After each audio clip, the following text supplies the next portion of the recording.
ವಿದ್ಯುತ್ ಶಕ್ತಿ ಪಾಠದಲ್ಲಿ ಬರ್ತಕ್ಕಂಥ ಸಮಸ್ಯೆಗಳಿಗೆ ಅವುಗಳಲ್ಲಿ ಎಂತಹ ಸಮಸ್ಯೆಗೆ ಯಾವ ಸೂತ್ರ ಬಳಸಬೇಕು ಅಂತ ಇವತ್ತಿನ ವಿಡಿಯೋದಲ್ಲಿ ತಿಳಿದುಕೊಳ್ಳೋಣ.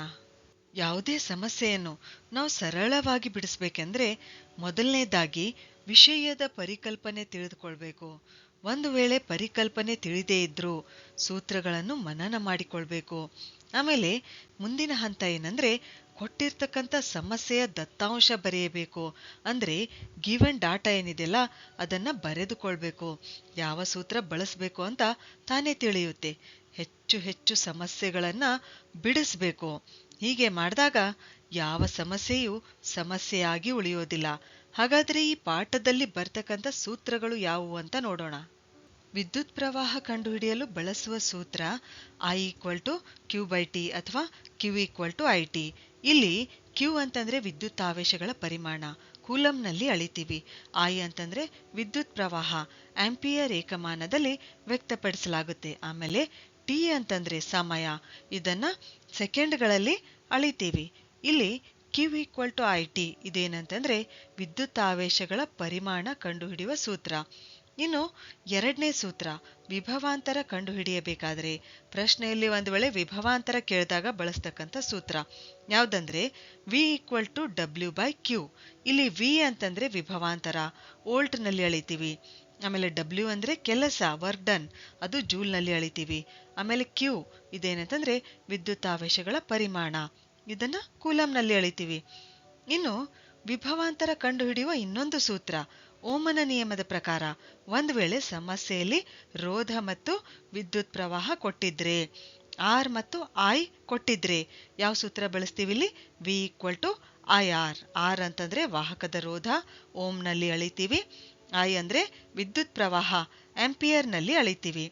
ಇನ್ನು ರೋಧ ಕಂಡುಹಿಡಿಯುವ ಸೂತ್ರ ಯಾವಾಗ ಅಂದ್ರೆ ರೋಧಶೀಲತೆ ಕೊಟ್ಟಾಗ R=ρ×L/A. ಇಲ್ಲಿ ರೋ ಅಂತಂದ್ರೆ ರೋಧಶೀಲತೆ, ಇದು ಓಮ್ ಮೀಟರ್ನಲ್ಲಿ ಅಳಿತೀವಿ. ಎಲ್ ಅಂತಂದ್ರೆ ಉದ್ದ, ಮೀಟರ್ನಲ್ಲಿ ಅಳಿತೀವಿ. ಆಮೇಲೆ ಎ ಅಂದ್ರೆ ವಿಸ್ತೀರ್ಣ ಅಥವಾ ಅಡ್ಡಸೆಲೆ, ಇದು ಮೀಟರ್ ಸ್ಕ್ವೇರ್ನಲ್ಲಿ ಅಳಿತೀವಿ. ಇನ್ನು ಸರಣಿ ಜೋಡಣೆಯಲ್ಲಿ ಸೀರೀಸ್ ಕನೆಕ್ಷನ್ ಇದ್ದಾಗ ಸಮಾನ ರೋಧ ಕಂಡುಹಿಡಿತಕ್ಕಂಥ ಸೂತ್ರ RS=R1+R2+R3. ಸಮಾಂತರ ಜೋಡಣೆಯಲ್ಲಿ ಪ್ಯಾರಲಲ್ ಕನೆಕ್ಷನ್ ಇದ್ದಾಗ ಸಮಾನ ರೋಧ ಕಂಡುಹಿಡಿತಕ್ಕಂಥ ಸೂತ್ರ 1/RP=1/R1+1/R2+1/R3. ಆಮೇಲೆ ಜೌಲನ ಉಷ್ಣೋತ್ಪಾದನಾ ನಿಯಮದ ಪ್ರಕಾರ ಉಷ್ಣದ ಪ್ರಮಾಣ ಅಂದ್ರೆ H ಕಂಡುಹಿಡಿಯುವ ಸೂತ್ರ H=I²RT ಅಥವಾ H=V²T/R ಅಥವಾ H=VIT. ಇಲ್ಲಿ R ಅಂದ್ರೆ ರೋಧ, T ಅಂದ್ರೆ ಕಾಲ, V ಅಂದ್ರೆ ವಿಭವಾಂತರ, I ಅಂದ್ರೆ ವಿದ್ಯುತ್ ಪ್ರವಾಹ. ಇನ್ನು ವಿದ್ಯುತ್ ಸಾಮರ್ಥ್ಯ ಕಂಡುಹಿಡಿಯುವ ಸೂತ್ರ P=VI ಅಥವಾ P=I²R ಅಥವಾ P=V²/R. ಕೆಲವು ಉದಾಹರಣೆಗಳನ್ನು ನೋಡೋಣ.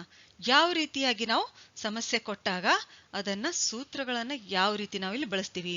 ಈ ಪಾಠದಲ್ಲಿ ಬರ್ತಕ್ಕಂಥ ಎಲ್ಲಾ ಸೂತ್ರಗಳನ್ನ ನಾವು ನೋಡಿದ್ವಿ. ಇನ್ನು ಮೊದಲನೇ ಸಮಸ್ಯೆ, ವಿದ್ಯುತ್ ಬಲ್ಬ್ನ ತಂತಿಯ ಮೂಲಕ 0.5 ಆಂಪಿಯರ್ ವಿದ್ಯುತ್ ಪ್ರವಾಹವು 10 ನಿಮಿಷಗಳ ಕಾಲ ಪ್ರವಹಿಸುತ್ತದೆ. ಆಗ ವಿದ್ಯುತ್ ಮಂಡಲದಲ್ಲಿ ಪ್ರವಹಿಸಿದ ವಿದ್ಯುತ್ತಾವೇಶಗಳ ಪ್ರಮಾಣವನ್ನು ಕಂಡುಹಿಡಿಯಿರಿ. ನಾನು ಹೇಳಿದೆ ಯಾವುದೇ ಸಮಸ್ಯೆ ಕೊಟ್ಟಾಗ ಮೊದಲು ನಾವು ಮಾಡ್ತಕ್ಕಂಥ ಕೆಲಸ ಏನು, ಗಿವನ್ ಡಾಟಾವನ್ನ ಬರ್ಕೊಳ್ಬೇಕು. ಅಂದ್ರೆ ಅರ್ಧ ಸಮಸ್ಯೆ ಬಿಡಿಸ್ದ ಹಾಗೆ ಮೊದಲು ಈ ಸಮಸ್ಯೆಯಲ್ಲಿ ಏನ್ ಕೊಟ್ಟಿದ್ದಾರೆ ಅನ್ನೋದನ್ನ ನಾವಿಲ್ಲಿ ಬರೆದುಕೊಳ್ಬೇಕು. ಇಲ್ಲಿ ಏನ್ ಕೊಟ್ಟಿದ್ದಾರೆ ಅನ್ನೋದು ನೋಡೋಣ. ಕೊಟ್ಟಿರ್ತಕ್ಕಂಥ ದತ್ತಾಂಶ ಏನಿಲ್ಲಿ I=0.5 ಆಂಪಿಯರ್. ವಿದ್ಯುತ್ ಪ್ರವಾಹ ಎಷ್ಟಿಲ್ಲಿ 0.5 ಆಂಪಿಯರ್. ಅದೇ ರೀತಿ ಟಿ ಎಷ್ಟು ಕೊಟ್ಟಿದ್ದಾರೆ? 10 ನಿಮಿಷ. ನಾವು ಯಾವಾಗ್ಲೂ ಇಲ್ಲಿ ಟಿ ಅನ್ನು ಸೆಕೆಂಡ್ಗಳಲ್ಲಿ ಅಳಿತೀವಿ, ಅದನ್ನು ನೆನ್ಪಿಟ್ಕೋಬೇಕು. ಇಲ್ಲಿ ಟಿ ಅನ್ನು ನಾವು ಸೆಕೆಂಡ್ಗಳಲ್ಲಿ ತೆಗೆದುಕೊಳ್ತೀವಿ. ಇದನ್ನ ನಿಮಿಷವನ್ನ ನಾವೇನ್ ಮಾಡ್ಬೇಕಿಲ್ಲಿ ಸೆಕೆಂಡ್ಗಳಲ್ಲಿ ಪರಿವರ್ತನೆ ಮಾಡ್ಕೊಳ್ಬೇಕು. ಅಂದ್ರೆ 10 ನಿಮಿಷ ಅಂದ್ರೆ 1 ನಿಮಿಷಕ್ಕೆ 60 ಸೆಕೆಂಡು, 10 ನಿಮಿಷಕ್ಕೆ 600 ಸೆಕೆಂಡ್ಗಳು.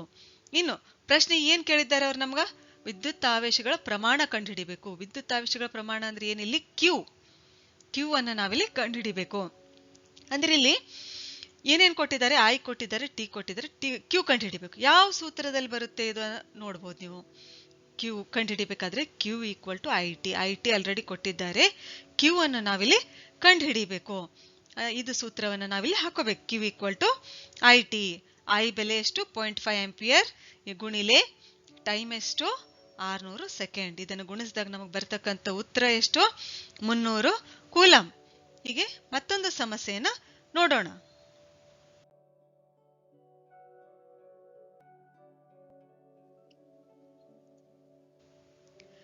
ಇಲ್ಲಿ ಎರಡನೇ ಸಮಸ್ಯೆ ನಾವು ನೋಡಿದಾಗ 6 ವೋಲ್ಟ್ ವಿದ್ಯುತ್ ಕೋಶದ ಮೂಲಕ ಹಾದು ಹೋಗುವ ಪ್ರತಿಯೊಂದು ಕೂಲಂಬ್ ಆವೇಶಗಳಿಗೆ ಎಷ್ಟು ಶಕ್ತಿಯನ್ನು ಒದಗಿಸಲಾಗುತ್ತದೆ. ಈ ಸಮಸ್ಯೆಯಲ್ಲಿ ದತ್ತಾಂಶ ಕೊಟ್ಟಿರ್ತಕ್ಕಂಥ ದತ್ತಾಂಶ ಏನಿಲ್ಲ ಅಂತಂತಂದ್ರೆ Q ಕೊಟ್ಟಿದ್ದಾರೆ.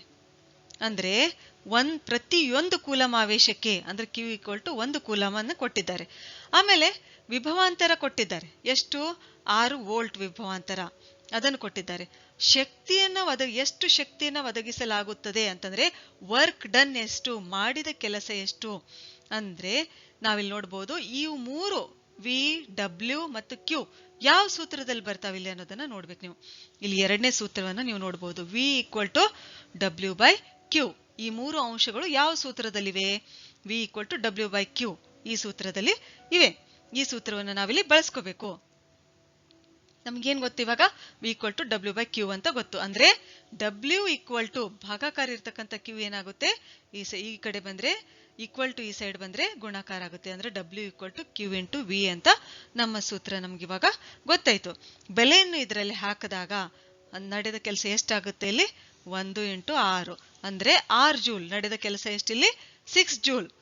ಅದೇ ರೀತಿ ಮತ್ತೊಂದು ಸಮಸ್ಯೆ ನಾವಿಲ್ಲಿ ನೋಡಿದಾಗ ಇಲ್ಲಿ ವಿಭವಾಂತರ ಕೊಟ್ಟಿದ್ದಾರೆ 12 ವೋಲ್ಟ್ ವಿಭವಾಂತರ. ಆಮೇಲೆ ಆವೇಶಗಳನ್ನು ಕೊಟ್ಟಿದ್ದಾರೆ 2C. ಹೌದಾ? 2 ಕೂಲಂಬ್ಗಳಷ್ಟು ಆವೇಶಗಳಿದೆ. ಮತ್ತೆ ಇಲ್ಲಿ W ಅನ್ನು ನಾವಿಲ್ಲಿ ಕಂಡುಹಿಡಿಯಬೇಕು. ಸೇಮ್ ಸೂತ್ರ. W = V × Q.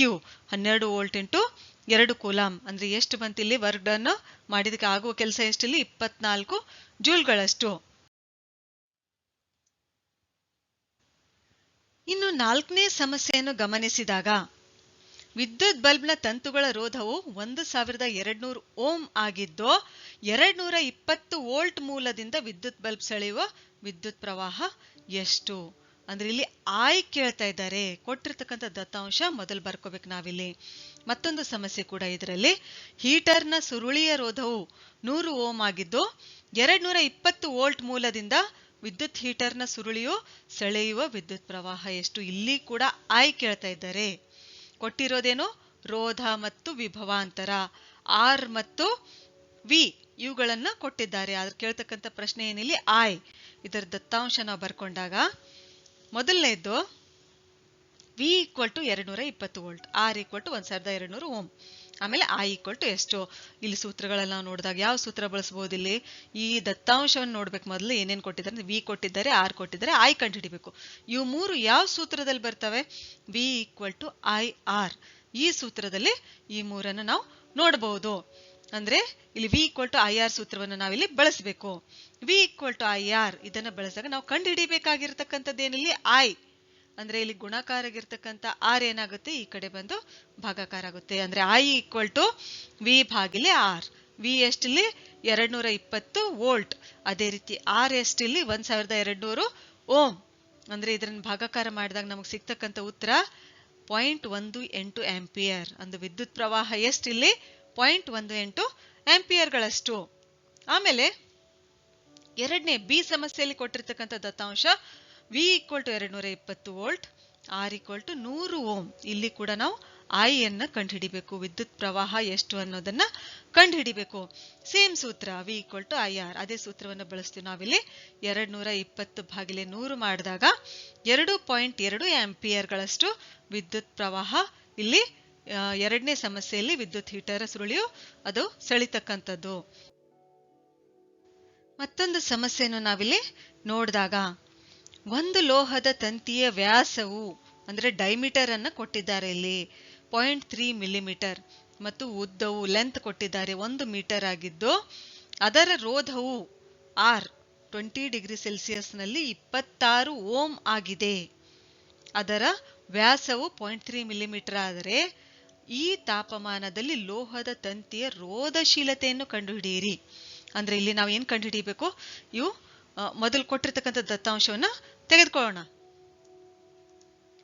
ಇಲ್ಲಿ ಏನೇನು ಕೊಟ್ಟಿದ್ದಾರೆ? ರೋಧ ಕೊಟ್ಟಿದ್ದಾರೆ, ಆರ್ ಕೊಟ್ಟಿದ್ದಾರೆ, ಡೈಮೀಟರ್ ಕೊಟ್ಟಿದ್ದಾರೆ, ಆಮೇಲೆ ಉದ್ದ ಲೆಂತ್ ಕೊಟ್ಟಿದ್ದಾರೆ, ರೋಧಶೀಲತೆ ರೋ ಕಂಡುಹಿಡಿಬೇಕು. ಇವೆಲ್ಲ ಆರ್, ಡಿ ಮತ್ತು ಲೆಂತ್ ಉದ್ದ ಮತ್ತು ರೋಧಶೀಲತೆ ಯಾವ ಸೂತ್ರದಲ್ಲಿ ಬರ್ತಾವಂತ ಗಮನಿಸಿದಾಗ ಆರ್ ಈಕ್ವಲ್ ಟು ರೋ ಗುಣಿಲೆ ಲೆಂತ್ ಭಾಗಿಲೆ ಏರಿಯಾ ಅಡ್ಡಕೊಯ್ತ, ಈ ಸೂತ್ರವನ್ನು ನಾವಿಲ್ಲಿ ಬಳಸ್ಕೋಬಹುದು. ಇದನ್ನು ನೋಡೋಣ ಯಾವ ರೀತಿ ನಾವು ಈ ಸಮಸ್ಯೆಯನ್ನು ಬಿಡಿಸಬಹುದು. ಇವಾಗ ನಮಗ ಸೂತ್ರ ಗೊತ್ತಾಯ್ತು, ಇವಾಗ ಯಾವ ಸೂತ್ರ ಬಳಸ್ಬೇಕಂತ ಗೊತ್ತಾಯ್ತು. ಆರ್ ಈಕ್ವಲ್ ಟು ರೋ ಗುಣಿಲೆ ಲೆಂತ್ ಭಾಗಿಲೆ ಎ. ಅಂದ್ರೆ ನಾವು ಏನ್ ಕಂಡು ಹಿಡಿಬೇಕು ಇವಾಗ? ರೋಧಶೀಲತೆ ರೋ ಕಂಡು ಹಿಡಿಬೇಕು. ಅಂದ್ರೆ ಈ ಕಡೆ ಭಾಗಾಕಾರ ಇರ್ತಕ್ಕಂಥ ಎ ಏನಾಗುತ್ತೆ, ಈ ಕಡೆ ಮೇಲ್ಗಡೆ ಬಂದು ಗುಣಾಕಾರ ಆಗುತ್ತೆ. ಅಂದ್ರೆ rho equal to R into A. ಇದು ಮೇಲ್ಗಡೆ ಇರ್ತಕ್ಕಂಥ ಲೆಂತ್ ಏನಾಗುತ್ತೆ, ಈ ಕಡೆ ಬಂದು ಕೆಳಗಡೆ ಭಾಗಾಕಾರ ಆಗುತ್ತೆ, ಅಂದ್ರೆ ಭಾಗಿಲೆ ಲೆಂತ್. ಆಮೇಲೆ ನಮ್ಮ ಮತ್ತೊಂದು ವಿಷಯಲ್ಲಿ ಅವರು ನಮ್ಗೆ ಏರಿಯಾ ಅಂತಂದ್ರೆ ಏನ್ ಗೊತ್ತು ನಮ್ಗೆ? ಪೈ, ಇಲ್ಲಿ ಸೂತ್ರದಲ್ಲಿ ನೀವು ನೋಡಬಹುದು area equal to pi R square ಅಂತ ಗೊತ್ತು. ಸಮಸ್ಯೆಯಲ್ಲಿ ನಮಗೆ ಆರ್ ತ್ರಿಜ್ಯ ಕೊಟ್ಟಿಲ್ಲ, ಆದ್ರೆ ಏನ್ ಕೊಟ್ಟಿದ್ದಾರೆ ಅವರು? ವ್ಯಾಸ ಕೊಟ್ಟಿದ್ದಾರೆ, ಡಿ ಕೊಟ್ಟಿದ್ದಾರೆ. ಆರ್ ಅಂತಂದ್ರೆ ಏನಿಲ್ಲಿ? ವ್ಯಾಸದ ಅರ್ಧ, ಡಿ ಭಾಗಿಲೆ 2 ಸ್ಕ್ವೇರ್. ಇದನ್ನೇ ನಾವು ಏನ್ ಮಾಡ್ತೀವಿ ಇಲ್ಲಿ? ಪೈ ಡಿ ಸ್ಕ್ವೇರ್ ಭಾಗಿಲೆ 4, ಡಿ ಸ್ಕ್ವೇರ್ ಭಾಗಿಲೆ 4 ಆಗುತ್ತೆ ಇದು. ಅಂದ್ರೆ ಏರಿಯಾ ಈಕ್ವಲ್ ಟು ಏನನ್ನ ಬಳಸ್ಬೋದು ನಾವಿಲ್ಲಿ? ಯಾಕಂದ್ರೆ ಅವ್ರು ಕೊಟ್ಟಿರ್ತಕ್ಕಂಥದ್ದು ಏನಿಲ್ಲಿ? ಡೈಮೀಟರ್ ಅನ್ನ ಕೊಟ್ಟಿದ್ದಾರೆ, ವ್ಯಾಸವನ್ನ ಕೊಟ್ಟಿದ್ದಾರೆ, ಅವರು ತ್ರಿಜ್ಯವನ್ನು ಕೊಟ್ಟಿಲ್ಲ. ಆದ್ರೆ ತ್ರಿಜ್ಯ ಏನು ಅಂತಂದ್ರೆ ಡೈಮೀಟರ್ ಭಾಗಿಲೆ 2 ಅಂತ ನಮಗೆ ಗೊತ್ತು ಆಲ್ರೆಡಿ. ವ್ಯಾಸ ಭಾಗಿಲೆ ವ್ಯಾಸಕ್ಕೆ ನಾವು ಅರ್ಧ ಮಾಡಿದ್ರೆ ಅದು ತ್ರಿಜ್ಯ ಸಿಗುತ್ತೆ ಅಂತ ಗೊತ್ತು. ಆದ್ದರಿಂದ ಇಲ್ಲಿ ಎ ಈಕ್ವಲ್ ಟು ಏನಾಗುತ್ತೆ? Pi d square by 4. ಇಲ್ಲಿ ನಾವು ಅದನ್ನೇ ಇಲ್ಲಿ ಬಳಸ್ಕೋತೀವಿ. ಆರ್ ಆಸ್ ಇಟ್ ಇಸ್ ಇದೆ, ಎ ಬದಲಾಗಿ ಏನಿದೆ ಇಲ್ಲಿ? ಪೈ ಡಿ ಸ್ಕ್ವೇರ್ ಭಾಗಿಲೆ 4. ಇದು ಎಲ್ ಏನಿದೆ? ಲೆಂತ್ ಉದ್ದ ಆಸ್ ಇಟ್ ಇಸ್ ಇಲ್ಲಿ ಬರೆದುಕೊಳ್ಳಲಾಗಿದೆ. ಈ ರೀತಿ ಸೂತ್ರವನ್ನು ನಾವು ಬರೆದುಕೊಂಡಾಗ ಇದರಲ್ಲಿ ಬೆಲೆಗಳನ್ನು ಹಾಕಬೇಕು. ಇವಾಗ ನಾವು ಏನಿದೆ? ರೋ ಈಕ್ವಲ್ ಟು ಆರ್ ಎಷ್ಟು ಕೊಟ್ಟಿದ್ದಾರೆ? 26 ಓಮ್. ಆರ್ ಅನ್ನು ಇಲ್ಲಿ ಹಾಕಿದ್ವಿ. ಪೈ ಬೆಲೆ ನಮಗೆ ಗೊತ್ತು, 22/7 ಅಥವಾ 3.14 ಅಂತ ಹೇಳ್ತೀವಿ. ಆಮೇಲೆ ಡೈಮೀಟರ್ ಎಷ್ಟು ಕೊಟ್ಟಿದ್ದಾರೆ? ಅದನ್ನು ಕೂಡ ನಾವಿಲ್ಲಿ ಮಿಲಿಮೀಟರ್ ಅನ್ನ ಮೀಟರ್ ಅಲ್ಲಿ ಪರಿವರ್ತನೆ ಮಾಡ್ಕೊಳ್ಬೇಕು. ಇಲ್ಲಿದೆ 0.3 ಮಿಲಿಮೀಟರ್, ಅಂದ್ರೆ ಇದು ಮೀಟರ್ ಅಲ್ಲಿ ಪರಿವರ್ತನೆ ಮಾಡ್ಕೊಂಡಾಗ 3 × 10⁻⁻⁴ ಮೀಟರ್ ಆಗುತ್ತೆ. ಅದನ್ನೇ ಇಲ್ಲಿ ಡೈಮೀಟರ್ ಬೆಲೆನ ಇಲ್ಲಿ ಹಾಕಿ ಇದನ್ನ ಸ್ಕ್ವೇರ್ ಆಸ್ ಇಟ್ ಇಸ್ ಹಾಕಲಾಗಿದೆ. ಆಮೇಲೆ ಇಲ್ಲಿ ಕೆಳಗಡೆ ಏನಿದೆ? 4 ಇಂಟು ಉದ್ದ ಎಷ್ಟಿದೆ? 1 ಮೀಟರ್, 1 ಆಸ್ ಇಟ್ ಇಸ್, ಅಂದ್ರೆ 4 ಒಂದ್ಲೆ 4 ಇಲ್ಲಿ ಆಸ್ ಇಟ್ ಇಸ್ ಇದೆ. ಇದನ್ನ ನಾವು ಗುಣಾಕಾರ ಮಾಡಿಕೊಂಡಾಗ 734.76 × 10⁻⁻8. ಇಲ್ಲಿ ಬ್ರಾಕೆಟ್ ನಲ್ಲಿದ್ರೆ ನಾವೇನ್ ಮಾಡ್ಬೇಕು? ಮೇಲಿನ ಘಾತಾಂಕಗಳನ್ನ ಗುಣಾಕಾರ ಮಾಡ್ಕೊಳ್ಬೇಕು. -4 × 2 -8 ಈ ರೀತಿ ಮಾಡ್ಕೊಳ್ತೀವಿ. ಆಮೇಲೆ ಈ ಬೆಲೆಗಳನ್ನು ಏನ್ ಮಾಡ್ತೀವಿ? ಗುಣಾಕಾರ ಮಾಡ್ಕೊಂಡಾಗ 734.76 × 10⁻⁻8 ಭಾಗಿಲೆ 4. ನಮಗೆ ಇದರ ಬೆಲೆ ಎಷ್ಟಾಗುತ್ತೆ? ಇಲ್ಲಿ ರೋಧಶೀಲತೆ, ಈ ವಸ್ತುವಿನ ರೋಧಶೀಲತೆ ಅಥವಾ ಇಲ್ಲಿ ಬಳಸಿರ್ತಕ್ಕಂಥ ಲೋಹ ತಂತಿ ಏನಿದೆ ಅಲ್ಲ, ಅದರ ರೋಧಶೀಲತೆ ಎಷ್ಟು ಬಂತಿಲ್ಲಿ? 183.69 × 10⁻⁻8 ಓಮ್ ಮೀಟರ್ ಅಂತ ಹೇಳ್ತೇವೆ. ನಾವು ಇದನ್ನ ಓಮ್ ಮೀಟರ್ ನಲ್ಲಿ ಅಳಿತೀವಿ. ರೋಧಶೀಲತೆಯನ್ನು ನಾವು ಓಮ್ ಮೀಟರ್ ನಲ್ಲಿ ಅಳಿತೀವಿ. ಆಮೇಲೆ 20 ಡಿಗ್ರಿ ಸೆಲ್ಸಿಯಸ್ ನಲ್ಲಿ ಲೋಹದ ತಂತಿಯ ರೋಧಶೀಲತೆ ಎಷ್ಟಾಗಿರುತ್ತೆ ಅನ್ನೋದನ್ನ ಇಲ್ಲಿ ಉತ್ತರದಲ್ಲಿ ನಾವು ಬರಿತೀವಿ. 1.84 × 10⁻⁻6. ಇಲ್ಲಿ -8 ಇದ್ದದನ್ನ ಈ ಕಡೆ 2 ಸಂಖ್ಯೆ ಈ ಕಡೆ ಪಾಯಿಂಟ್ ಕೊಟ್ಟು ನಾವು ಏನ್ ಮಾಡಿದೀವಿ? ಇಲ್ಲಿ ಇನ್ನು ಭಾಗಿಲೆ 100 ಮಾಡ್ಕೊಂಡಾಗ ಇದಾಗುತ್ತೆ. ಇಲ್ಲಿ ಮೇಲ್ಗಡೆ ತಗೊಂಡಾಗ ಏನಾಗುತ್ತೆ? ಅದು -6. ಇಲ್ಲಿ 2 ಸಂಖ್ಯೆಯನ್ನ ನಾವಿಲ್ಲಿ ಕಡಿಮೆ ಮಾಡ್ಕೊಂಡಿದೀವಿ, ಇಲ್ಲಿ ಪಾಯಿಂಟ್ ತಗೊಂಡು. ಹೌದಾ? ಇದನ್ನ ನಾವು ರೋಧಶೀಲತೆಯನ್ನು ಅಳಿತಕ್ಕಂಥ ಮಾನ ಓಮ್ ಮೀಟರ್. ಹೀಗೆ ಏನ್ ಮಾಡ್ತೀವಿ? ನಾವು ರೋಧಶೀಲತೆಯನ್ನ ಅಳಿತೀವಿ. ನಾವು ಏನ್ ಮಾಡ್ಬೇಕು? ಹೀಗೆ ಬಹಳಷ್ಟು ಸಮಸ್ಯೆಗಳನ್ನು ಬಿಡಿಸ್ತಾ ಹೋದಾಗ ಏನಾಗುತ್ತೆ? ಯಾವುದೇ ಸಮಸ್ಯೆ ನಮ್ಗೆ ಕಷ್ಟ ಅನ್ಸೋದಿಲ್ಲ. ಇಲ್ಲಿ ಸೂತ್ರಗಳು ಯಾವ ರೀತಿ ಬಂತು ಅನ್ನೋದನ್ನ ನಾವಿಲ್ಲಿ ತಿಳಿದುಕೊಳ್ಬೇಕು. ಏರಿಯಾ ನಾವು ಕೊಟ್ಟಿರ್ತಕ್ಕಂಥದ್ದು ತ್ರಿಜ್ಯ ಕೊಟ್ಟಿಲ್ಲ, ಅವರು ಡೈಮೀಟರ್ ಕೊಟ್ಟರು. ಅದ್ರ ಬದಲಾಗಿ ನಾವು ಇಲ್ಲಿ ತ್ರಿಜ್ಯದ ಬದಲಾಗಿ ಡೈಮೀಟರ್ ಅನ್ನ ಯಾವ ರೀತಿ ಹಾಕೋತೀವಿ ಅನ್ನೋದನ್ನು ಕೂಡ ನಾವಿಲ್ಲಿ ಈ ಸಮಸ್ಯೆಯಲ್ಲಿ, ಇಂಥ ಸಮಸ್ಯೆಗಳನ್ನ ತಿಳ್ಕೊಂಡ್ರೆ ಸರಳವಾಗಿ ಈ ಸಮಸ್ಯೆಗಳನ್ನ ನಾವು ಬಿಡಿಸಬಹುದು. ಮತ್ತೊಂದು ಸಮಸ್ಯೆಯನ್ನ ನೋಡೋಣ. ಇಲ್ಲಿ 20 ರೋಧ ಹೊಂದಿರುವ ಒಂದು ವಿದ್ಯುತ್ ದೀಪ ಮತ್ತು 4 ಓಮ್ ರೋಧವನ್ನು ಹೊಂದಿರತಕ್ಕಂಥ ವಾಹಕವನ್ನು 6 ವೋಲ್ಟ್ ಶುಷ್ಕ ಕೋಶಕ್ಕೆ ಜೋಡಿಸಿದೆ. ಇಲ್ಲಿ ನೋಡ್ಬೋದು ನೀವು, ಇಲ್ಲಿ ಮತ್ತೊಂದು ರೋಧಕ ಬಳಸಲಾಗಿದೆ 4 ಓಂ. ಇನ್ನು ವಿದ್ಯುತ್ ದೀಪದ ರೋಧ 20 ಓಂ. ಇಲ್ಲಿ ಕೇಳ್ತಕ್ಕಂಥ ಪ್ರಶ್ನೆ ಏನಿಲ್ಲ ಅಂತಂದ್ರೆ 3 ಪ್ರಶ್ನೆಗಳನ್ನು ಕೇಳಲಾಗಿದೆ. ಇಲ್ಲಿ ಮಂಡಲದ ಒಟ್ಟು ರೋಧ ಎಷ್ಟು, ಅಂದ್ರೆ ಇವು ಸರಣಿ ಕ್ರಮಣದಲ್ಲಿ ಜೋಡಿಸಲಾಗಿದೆ, RS ಸೀರೀಸ್ ಕನೆಕ್ಷನ್ ಅಲ್ಲಿ ಜೋಡಿಸಲಾಗಿದೆ. ಆಮೇಲೆ ಮಂಡಲದಲ್ಲಿ ಪ್ರವಹಿಸುತ್ತಿರುವ ವಿದ್ಯುತ್ ಪ್ರವಾಹ ಎಷ್ಟು, I ಎಷ್ಟಂತ ನಾವು ಕಂಡುಹಿಡಿಬೇಕಿಲ್ಲಿ. ಆಮೇಲೆ ವಿದ್ಯುತ್ ದೀಪ ಹಾಗೂ ವಾಹಕ ತುದಿಗಳ ನಡುವಿನ ವಿಭವಾಂತರವನ್ನು ಕಂಡುಹಿಡಿಬೇಕು, V ಕಂಡುಹಿಡಿಬೇಕು ನಾವಿಲ್ಲಿ. ಮೊದಲು ದತ್ತಾಂಶವನ್ನ ಬರೆದುಕೊಳ್ಳೋಣ, ನೋಡೋಣ ಏನಿದೆ ಅಂತ. ವಿದ್ಯುತ್ ದೀಪದ ರೋಧ R1, ಅಂದ್ರೆ ಇದರ ರೋಧ ಎಷ್ಟಿಲ್ಲಿ R1 20 ಓಂ. ಅದೇ ರೀತಿ ಇದರ ಸರಣಿ ಕ್ರಮದಲ್ಲಿ ಜೋಡಿಸಿರ್ತಕ್ಕಂಥ ಚಾಲಕದ ರೋಧ, ಸೀರೀಸ್ ಕನೆಕ್ಷನ್ ಅಲ್ಲಿ ಇರ್ತಕ್ಕಂಥ ರೋಧ R2 ಅಂತ ತೆಗೆದುಕೊಳ್ತೀವಿ ಇಲ್ಲಿ, ಅದು ಎಷ್ಟಿಲ್ಲಿ 4 ಓಂ. ಅಂದ್ರೆ ಮಂಡಲದಲ್ಲಿನ ಒಟ್ಟು ರೋಧ RS ಈ ಸೂತ್ರವನ್ನು ನಾವು ಬಳಸ್ಕೊಳ್ತೀವಿ. ಅಂದ್ರೆ ಸರಣಿ ಕ್ರಮದಲ್ಲಿ ಜೋಡಿಸಿದಾಗ, ಸೀರೀಸ್ ಕನೆಕ್ಷನ್ ಇದ್ದಾಗ ಏನಿಲ್ಲ, ಸರಳ ಸಿಂಪಲ್ ಆಗಿ ನಾವು ಏನ್ ಮಾಡ್ಬೇಕು, ಇಲ್ಲಿ ಇವುಗಳನ್ನ ಕೂಡಿಸ್ಕೊಳ್ಬೇಕು. ಅಂದ್ರೆ ಎಷ್ಟಾಗುತ್ತೆ ಇಲ್ಲಿ 20 ಓಂ ಪ್ಲಸ್ 4 ಓಂ ಈಕ್ವಲ್ ಟು 24 ಓಂ. ಮೊದಲನೇ ಎ ಸಮಸ್ಯೆಯನ್ನು ನಾವಿಲ್ಲಿ ಬಿಡಿಸಿದಾಗಾಯ್ತು. ಇನ್ನು ಎರಡನೇ ಪ್ರಶ್ನೆಯಲ್ಲಿ ಏನ್ ಕೇಳ್ತಾ ಇದ್ದಾರೆ, ವಿದ್ಯುತ್ ಪ್ರವಾಹ ಅಂದ್ರೆ I ಕಂಡುಹಿಡಿಬೇಕು. I ಕಂಡುಹಿಡಿಬೇಕಾದ್ರೆ ನಮಗೆ ಏನ್ ಕೊಟ್ಟಿದ್ದಾರೆ, ಇಲ್ಲಿ ಶುಷ್ಕ ಕೋಶದ 2 ತುದಿಗಳ ನಡುವಿನ ವಿಭವಾಂತರ ಕೊಟ್ಟಿದ್ದಾರೆ, V ಈಕ್ವಲ್ ಟು 6 ವೋಲ್ಟ್ ಅಂತ ಗೊತ್ತು. ಆಮೇಲೆ ಓಮನ ನಿಯಮದಂತೆ ಮಂಡಲದಲ್ಲಿ ಪ್ರವಹಿಸ್ತಕ್ಕಂಥ ಒಟ್ಟು ವಿದ್ಯುತ್ ಪ್ರವಾಹ ನಾವು ಕಂಡುಹಿಡಿತಕ್ಕಂಥ ಸೂತ್ರ ನಮ್ಗೆ ಆಲ್ರೆಡಿ ಗೊತ್ತಿದೆ, V ಈಕ್ವಲ್ ಟು IR. ಈ ಸೂತ್ರವನ್ನು ನಾವಿಲ್ಲಿ ಬಳಸ್ಕೋಬೇಕಾಗುತ್ತೆ. V ಕೊಟ್ಟಿದ್ದಾರೆ, R ಗೊತ್ತಿದೆ, ಅಂದ್ರೆ I ಕಂಡುಹಿಡಿಯಲು ನಾವು ಈ ಸೂತ್ರವನ್ನು ನಾವಿಲ್ಲಿ ಬಳಸ್ಕೊಳ್ತೀವಿ. V ಈಕ್ವಲ್ ಟು IR ಅಂತಂದ್ರೆ I ಕಂಡುಹಿಡಿಬೇಕಾದ್ರೆ ಗುಣಿಲೆ R ಇರ್ತಕ್ಕಂಥದ್ದು ಏನಾಗುತ್ತೆ, ಇಲ್ಲಿ ಭಾಗಾಕಾರ ಆಗುತ್ತೆ. I ಈಕ್ವಲ್ ಟು V ಭಾಗಿಲೆ R ಆಗುತ್ತೆ. V ಎಷ್ಟು 6 ವೋಲ್ಟ್ ಅಂತ ಗೊತ್ತು ನಮ್ಗೆ. ಆಮೇಲೆ ಸರಣಿ ಕ್ರಮದಲ್ಲಿ ಜೋಡಿಸಿರ್ತಕ್ಕಂಥ ಒಟ್ಟು ರೋಧ ಎಷ್ಟಿಲ್ಲಿ 24 ಓಂ. ಇದನ್ನ ಭಾಗಾಕಾರ ಮಾಡಿದಾಗ ನಮಗೆ ಬರ್ತಕ್ಕಂಥ ಉತ್ತರ 0.25 ಆಂಪಿಯರ್. ಮೂರನೇ ಸಮಸ್ಯೆ ಸಿ, ಓಮನ ನಿಯಮವನ್ನು ಪ್ರತ್ಯೇಕವಾಗಿ ವಿದ್ಯುತ್ ದೀಪ ಮತ್ತು ವಾಹಕಗಳಿಗೆ ಅನ್ವಯಿಸಿದಾಗ ನಮಗೆ ವಿದ್ಯುತ್ ದೀಪದ ತುದಿಗಳ ನಡುವಿನ ವಿಭವಾಂತರ ದೊರೆಯುತ್ತದೆ.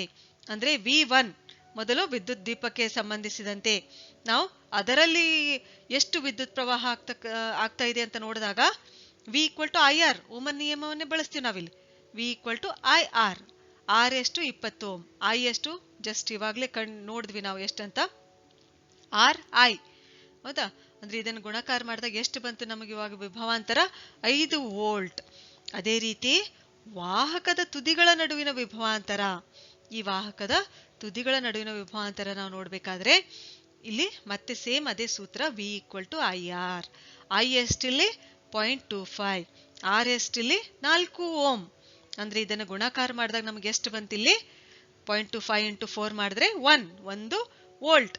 ಈ ರೀತಿಯಾಗಿ ನಾವಿಲ್ಲಿ ಓಮನ ನಿಯಮವನ್ನು ಬಳಸಿಕೊಂಡು ಸಮಸ್ಯೆಯನ್ನ ಬಿಡಿಸಬಹುದು. ಮತ್ತೊಂದು ಸಮಸ್ಯೆ ನೋಡಿದಾಗ ಮಂಡಲ ರೇಖಾಚಿತ್ರದಲ್ಲಿ ರೋಧಕಗಳಾದ R1, R2, R3, ಇಲ್ಲಿ 3 R1, R2, R3 ಇವುಗಳ ಬೆಲೆಗಳು ಎಷ್ಟಿದಾವಂತಂದ್ರೆ 5 ಓಂ, 10 ಓಂ ಮತ್ತು 30 ಓಂ ಗಳಾಗಿದ್ದು ಅವುಗಳನ್ನು 12 ವೋಲ್ಟ್ ವಿಭವಾಂತರವಿರುವ ಒಂದು ಶುಷ್ಕ ಕೋಶಕ್ಕೆ ಜೋಡಿಸಿದೆ. ಇಲ್ಲಿ 12 ವೋಲ್ಟ್ ಇಲ್ಲಿ ವಿಭವಾಂತರ ನಾವು ನೋಡ್ತೀವಿ. ಪ್ರತಿಯೊಂದು ರೋಧಕದ ಮೂಲಕ ಪ್ರವಹಿಸುತ್ತಿರುವ ವಿದ್ಯುತ್ ಪ್ರವಾಹ ಎಷ್ಟಂತ ನಾವು ಕಂಡುಹಿಡಿಬೇಕಿಲ್ಲಿ. ಆಮೇಲೆ ಮಂಡಲದಲ್ಲಿನ ಒಟ್ಟು ವಿದ್ಯುತ್ ಪ್ರವಾಹ ಎಷ್ಟಂತ ಕಂಡುಹಿಡಿಬೇಕು ಮತ್ತು ಮಂಡಲದ ಒಟ್ಟು ರೋಧವನ್ನು ನಾವಿಲ್ಲಿ ಲೆಕ್ಕ ಮಾಡಬೇಕು.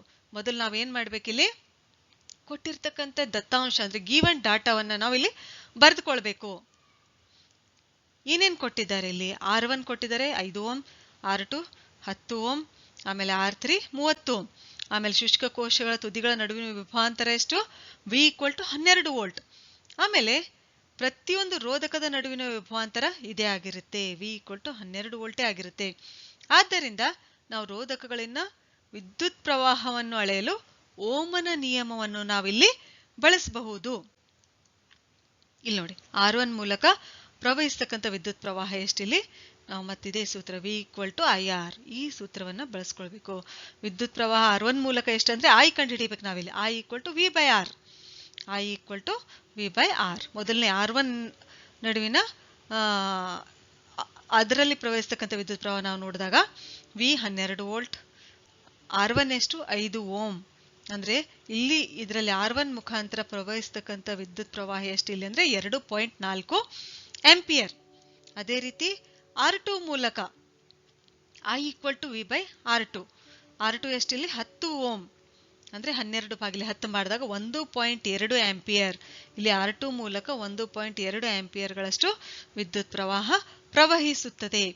ಅದೇ ರೀತಿ R3 ಮೂಲಕ I3 = V / R3 ಅನ್ನ ಮಾಡಬೇಕು. ಎಷ್ಟು ಬರುತ್ತೆ ಇಲ್ಲಿ ಉತ್ತರ ಅಂತಂದ್ರೆ 0.4 ಆಂಪಿಯರ್ಗಳಷ್ಟು. R3 ಮೂಲಕ ಪ್ರವಹಿಸ್ತಕ್ಕಂಥ ವಿದ್ಯುತ್ ಪ್ರವಾಹ ಎಷ್ಟು ಇಲ್ಲಿ 0.4 ಆಂಪಿಯರ್.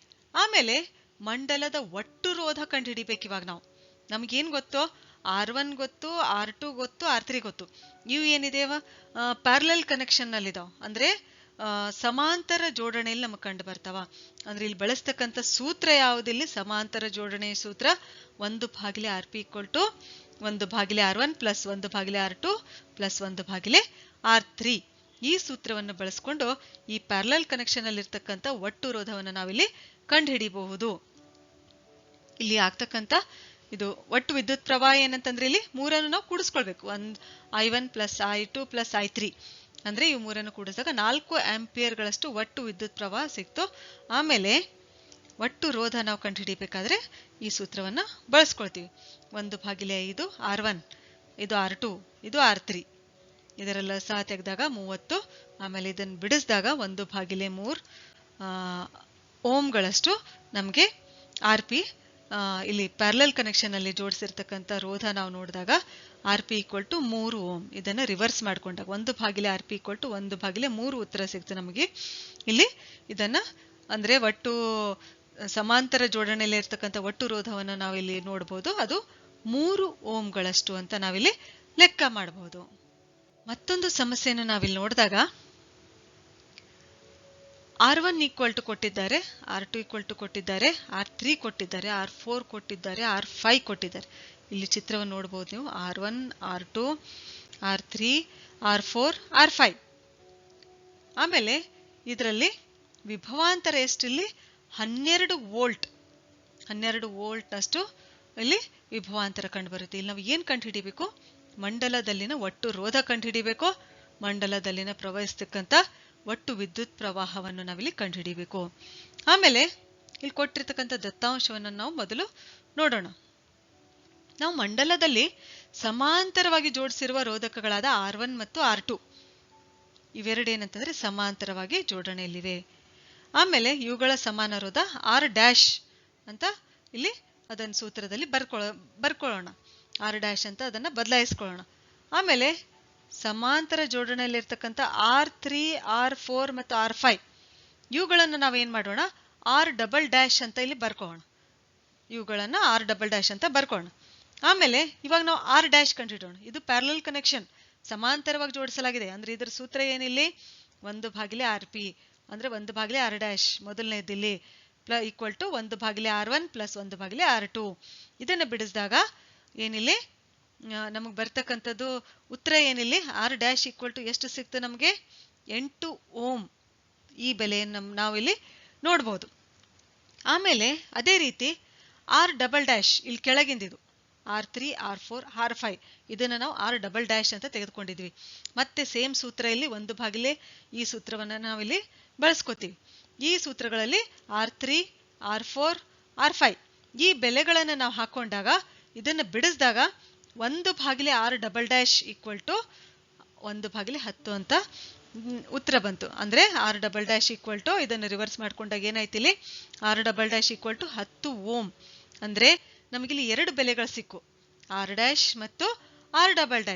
ಹಾಗಾದ್ರೆ ಈ R' ಮತ್ತು R" ಇವು ಯಾವ ರೀತಿ ಜೋಡಣೆಯಲ್ಲಿವೆ ಸ್ವಲ್ಪ ಗಮನಿಸಿಲ್ಲಿ.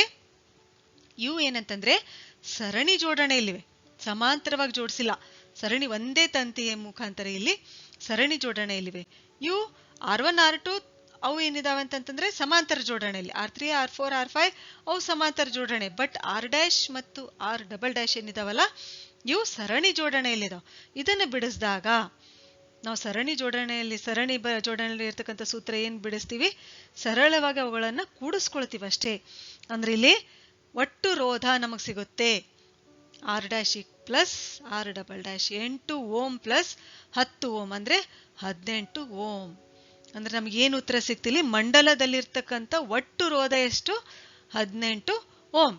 ಅದೇ ರೀತಿ ಮಂಡಲದಲ್ಲಿ ಪ್ರವಹಿಸ್ತಿರ್ತಕ್ಕಂಥ ಒಟ್ಟು ವಿದ್ಯುತ್ ಪ್ರವಾಹ ಓಮನ ನಿಯಮದ ಪ್ರಕಾರ I = V ಭಾಗಿಲೆ R, ಈ ಸೂತ್ರವನ್ನು ನಾವು ಬಳಸ್ಕೋತೀವಿ. V = IR. ಇದನ್ನೇ ಏನ್ ಮಾಡ್ತೀವಿ, I ಕಂಡುಹಿಡಿಬೇಕು ನಾವು. I = V/R. V ನಮಗೆ ಗೊತ್ತು 12 ವೋಲ್ಟ್ ಅಂತ ಸಮಸ್ಯೆಯಲ್ಲಿ ಆಲ್ರೆಡಿ ಕೊಟ್ಟಿದ್ದಾರೆ. ಆಮೇಲೆ R ಕೂಡ ನಮಗೆ ಗೊತ್ತಾಗಿದೆ. ಒಟ್ಟು ರೋಧ ಎಷ್ಟಂತೂ ಕೂಡ ನಮಗೆ ಇವಾಗಲೇ ಇಲ್ಲಿ ನಾವು ಕಂಡುಹಿಡಿದಿದ್ದೀವಿ. ಅದನ್ನು ಆ ಬೆಲೆಯನ್ನು ಇಲ್ಲಿ ಹಾಕಿದಾಗ 12/18 ಮಾಡಿದಾಗ ನಮಗೆ ಬರ್ತಕ್ಕಂಥ ಉತ್ತರ 0.67 ಆಂಪಿಯರ್. ಅಂದ್ರೆ ಮಂಡಲದಲ್ಲಿ ಪ್ರವಹಿಸುತ್ತಿರೋ ಒಟ್ಟು ವಿದ್ಯುತ್ ಪ್ರವಾಹ ಎಷ್ಟಿಲ್ಲಿ? I = 0.67 ampere. ಮತ್ತೊಂದು ಸಮಸ್ಯೆಯನ್ನು ನಾವಿಲ್ಲಿ ನೋಡಿದಾಗ ಏನಿದೆ ಸಮಸ್ಯೆಯಲ್ಲಿ ಕೊಟ್ಟಿರೋದು, 4 ಓಮ್ ರೋಧದಿಂದ ಪ್ರತಿ ಸೆಕೆಂಡಿಗೆ 100 ಜೂಲ್ಗಳಷ್ಟು ಉಷ್ಣ ಶಕ್ತಿ ಉತ್ಪತ್ತಿ ಆಗುತ್ತದೆ. ಇಲ್ಲಿ ನೋಡ್ರಿ, ಉಷ್ಣ ಶಕ್ತಿ ಹೆಚ್ಚನ್ನು ಕೊಟ್ಟಿದ್ದಾರೆ. ರೋಧಕದ ನಡುವಿನ ವಿಭವಾಂತರವನ್ನು ಕಂಡುಹಿಡಿಯಿರಿ. ನಾವು V ಅನ್ನು ಕಂಡುಹಿಡಿಯಬೇಕು. ಸಮಸ್ಯೆಯಲ್ಲಿ ಏನೇನು ಕೊಟ್ಟಿದ್ದಾರೆ ಅದನ್ನ ನಾವು ಮೊದಲಿಲ್ಲಿ ಬರೆದುಕೊಳ್ಳೋಣ. ಉಷ್ಣ ಶಕ್ತಿ ಕೊಟ್ಟಿದ್ದಾರೆ ಎಷ್ಟು? H ಹೀಟ್ ಕೊಟ್ಟಿದ್ದಾರೆ, H = 100 ಜೂಲ್. ಆಮೇಲೆ ರೋಧ ಕೊಟ್ಟಿದ್ದಾರೆ R = 4 ಓಮ್. ಆಮೇಲೆ ಪ್ರತಿ ಸೆಕೆಂಡಿಗೆ ಅಂತ ಹೇಳ್ತಾ ಇದ್ದಾರೆ ಇಲ್ಲಿ, ಅಂದ್ರೆ ಟೈಮ್ = 1 ಸೆಕೆಂಡ್. ನಾವು ಏನ್ ಕಂಡುಹಿಡಿಯಬೇಕು? V = V ಏನಂತ ನಾವಿಲ್ಲಿ ಕಂಡುಹಿಡಿಯಬೇಕು. ಅಂದ್ರೆ ಇಲ್ಲಿ ಸಮಸ್ಯೆಯಲ್ಲಿ ನಾವು ಕೊಟ್ಟಿರ್ತಕ್ಕಂಥ ಇವು ಮೂರು ಇರ್ತಕ್ಕಂಥದ್ದು T ಮತ್ತು R, H, ಇವು ಮೂರು ಇರ್ತಕ್ಕಂಥ ಸೂತ್ರ ಯಾವುದಿಲ್ಲಿ? ಇಲ್ಲಿ ಜೌಲನ ಉಷ್ಣೋತ್ಪಾದನಾ ನಿಯಮ ಸೂತ್ರ ಅಂತ ಹೇಳ್ತೀವಿ ನಾವು ಇದನ್ನ. ಇವು ಮೂರು ಸೂತ್ರಗಳಲ್ಲಿ ಈ ಸೂತ್ರ H = I²IT, ಇದನ್ನು ನಾವಿಲ್ಲಿ ಬಳಸ್ಕೋಬಹುದು. ಯಾವ ರೀತಿ? ನಮಗೇನ್ ಬೇಕಿವಾಗ? ರೋಧಕದ ನಡುವಿನ ವಿಭವಾಂತರ V ಅನ್ನು ನಾವು ಕಂಡುಹಿಡಿಯಬೇಕು. ಹೌದಾ? V ಕಂಡುಹಿಡಿಯಬೇಕಾದ್ರೆ R ಗೊತ್ತಿದೆ ಮತ್ತು V = IR, ಇದನ್ನ ಸೂತ್ರ ಕೂಡ ನಾವಿಲ್ಲಿ ಬಳಸಬಹುದು. ಆದ್ರೆ ಮೊದಲು ನಾವೇನ್ ಮಾಡ್ಬೇಕಿಲ್ಲಿ I ಕಂಡುಹಿಡಿಯಬೇಕಾಗುತ್ತೆ. ಯಾಕೆಂದ್ರೆ ನಮ್ಗೆ I ಇಲ್ಲಿ ಗೊತ್ತಿಲ್ಲ. ಅದಕ್ಕೋಸ್ಕರ I = ಏನಾಗುತ್ತೆ ಇಲ್ಲಿ, ಇವೆರಡು ಗುಣಾಕಾರ ಇರ್ತಕ್ಕಂಥ RT ಏನಾಗುತ್ತವೆ ಇಲ್ಲಿ? H ಭಾಗಿಲೆ RT ಆಗುತ್ತೆ. ಆಮೇಲೆ I², ಇಲ್ಲಿ ಸ್ಕ್ವೇರ್ ಇರ್ತಕ್ಕಂಥದ್ದು ಈ ಕಡೆ ಬಂದು ಏನಾಗುತ್ತೆ? ವರ್ಗಮೂಲವಾಗುತ್ತೆ. ಇದರ ಬೆಲೆಯನ್ನು ನಾವಿಲ್ಲಿ ಹಾಕೋಣ. H = 100 ಜೂಲ್ ಭಾಗಿಲೆ R = 4 ohm into time 1 second. ಇದನ್ನ ನಾವು ಏನ್ ಮಾಡ್ತೀವಿ? ಭಾಗಾಕಾರ ಮಾಡಿದಾಗ 100/4 ಮಾಡಿದಾಗ 25 ಬರುತ್ತೆ. 25ರ ವರ್ಗಮೂಲ ಎಷ್ಟು? 5×5 = 25. ಅಂದ್ರೆ ಇದರ ವರ್ಗಮೂಲ 25ರ ವರ್ಗಮೂಲ 5. ಅಂದ್ರೆ ನಮಗೆ ಇವಾಗ ಏನಾಯ್ತು? ಈಗ I ಬೆಲೆ ಕೂಡ ಸಿಕ್ತು. I = 5 ಆಂಪಿಯರ್ ಅಂತ ಸಿಕ್ತು. ನಾವು ಏನ್ ಕಂಡುಹಿಡಿಬೇಕು ಇವಾಗ? V ಕಂಡುಹಿಡಿಬೇಕು. ನಾವು ಯಾವ ಸೂತ್ರ ಬಳಸಬಹುದು ಇಲ್ಲಿ? ಓಮನ ನಿಯಮ, ಆ ಸೂತ್ರವನ್ನು ನಾವು ಬಳಸಬಹುದು ಇಲ್ಲಿ. V = IR. ಅದನ್ನ ಬಳಸಿದಾಗ ಏನಾಯ್ತು? I ಜಸ್ಟ್ ಇವಾಗ ತಾನೇ ಕಂಡುಹಿಡಿದ್ವಿ 5 ಆಂಪಿಯರ್ ಅಂತ. R ಎಷ್ಟು ಇಲ್ಲಿ? 4 ಓಮ್. ಅಂದ್ರೆ 5×4 = 20 ವೋಲ್ಟ್. ಹೀಗೆ ಏನ್ ಮಾಡ್ತೀವಿ ನಾವು? ಈ ಸೂತ್ರವನ್ನು ಬಳಸ್ಕೊಂಡು ಈ ಸಮಸ್ಯೆಯನ್ನು ನಾವು ಬಗೆಹರಿಸಬಹುದು. ಆಮೇಲೆ ಮತ್ತೊಂದು ಸಮಸ್ಯೆಯನ್ನು ನಾವಿಲ್ಲಿ ನೋಡಿದಾಗ 220 ವೋಲ್ಟ್ ಜನರೇಟರ್ಗೆ ಒಂದು ವಿದ್ಯುತ್ ಬಿಲ್ಲನ್ನು ನಾವು ಸಂಪರ್ಕಿಸಲಾಗಿದೆ. ಆ ಬಲ್ಬ್ನಲ್ಲಿ 0.5A ವಿದ್ಯುತ್ ಪ್ರವಾಹ ಪ್ರವಹಿಸುತ್ತದೆ. ಆಗ ಬಲ್ಬ್ನ ಸಾಮರ್ಥ್ಯ ಎಷ್ಟು? ಅಂದ್ರೆ ನಾವಿಲ್ಲಿ ಸಾಮರ್ಥ್ಯ ಕಂಡುಹಿಡಿಯಬೇಕು. P ಪವರ್ ಕಂಡುಹಿಡಿಯಬೇಕು. ಹೌದಾ? ಎಲೆಕ್ಟ್ರಿಕ್ ಪವರ್, ವಿದ್ಯುತ್ ಸಾಮರ್ಥ್ಯವನ್ನು ನಾವಿಲ್ಲಿ ಕಂಡುಹಿಡಿಯಬೇಕು. ಕೊಟ್ಟಿರ್ತಕ್ಕಂಥದ್ದೇನು? ವಿಭವಾಂತರ V ಕೊಡಲಾಗಿದೆ 220 ವೋಲ್ಟ್. ಆಮೇಲೆ I ಕೊಟ್ಟಿದ್ದಾರೆ, I = 0.5 ಆಂಪಿಯರ್. P ಎಷ್ಟಂತ ನಾವಿಲ್ಲಿ ಕಂಡುಹಿಡಿಯಬೇಕು. ಸರಳ ಸೂತ್ರ ಇಲ್ಲಿ. I ಕೊಟ್ಟಿರ್ತಕ್ಕಂಥ ಸೂತ್ರ ಯಾವುದಿಲ್ಲಿ? P = V × I. P = V × I. ಈ ಸೂತ್ರವನ್ನು ಬಳಸ್ಕೊಂಡು ನಾವು ಈ ಸಮಸ್ಯೆಯನ್ನ ಬಿಡಿಸಬಹುದು. ಇಲ್ಲಿ ಗುಣಾಕಾರ ಮಾಡಿದಾಗ ಬರ್ತಕ್ಕಂಥ ಉತ್ತರ ಎಷ್ಟು? 110 ವ್ಯಾಟ್. ಪವರ್ ಅನ್ನ ನಾವು ಸಾಮರ್ಥ್ಯವನ್ನು ವ್ಯಾಟ್ಗಳಲ್ಲಿ ಅಳಿತೀವಿ. ಇನ್ನು ಮುಂದಿನ 3 ವಿಡಿಯೋಗಳಲ್ಲಿ ಈ ವಿದ್ಯುತ್ ಶಕ್ತಿ ಪಾಠದಲ್ಲಿ ಬರ್ತಕ್ಕಂಥ ಹೆಚ್ಚು ಸಮಸ್ಯೆಗಳನ್ನು ಬಿಡಿಸೋಣ.